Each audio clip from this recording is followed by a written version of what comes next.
İbrahim Halilullah davarları varmıştı. Davarlarını gözlep tuqa. Ferişteli gurrunu tiktirle İbrahim Halilullah Allah'ın dostu diye şunu imtihan edeyiliptirle. Ohun dağ deren içinde feriştelerin biri kıygırıptır, ses ediptir, Hudaya tesbih haydim. Subbuhun kuddus, Rabbul melaiketi ve ruh, ya Rabbuna ve Rabbul melaiketi ve ruh. İbrahim Halilullah ediptir, nagat Hudayı ovadan tesbih haytiyan diptir, feriştelerin tesbihi daha. Nagat Hudayı ovadan evyan tesbih haytiyan diptir. Qayta yine bir jegedek aytsaň dipdir, malymyň deň ýarysy senki bolsun dipdir. Ohmul ferişte Subbuhun kuddus Rabbuna ve Rabbul melaiketi ve ruh dipdir. Malymyň deň ýarysy senki bolsun dipdir. Ýene bir gaýtar aytsaň dipdir, sürü mal çoğun bile senki bolsun dipdir.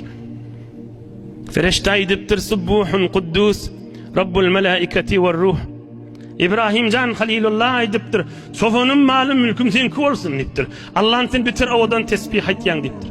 Ferişte aýdypdyr İbrahim Halilullah, Allah bilip adamlar dost tutun ya, sen Allah'ın dostu, biz ferişteler ýöne seni imtihan edeylik geldik. Men ferişte dipdir, men mal davar bizatda ben işim yok dip uçup gidipdir.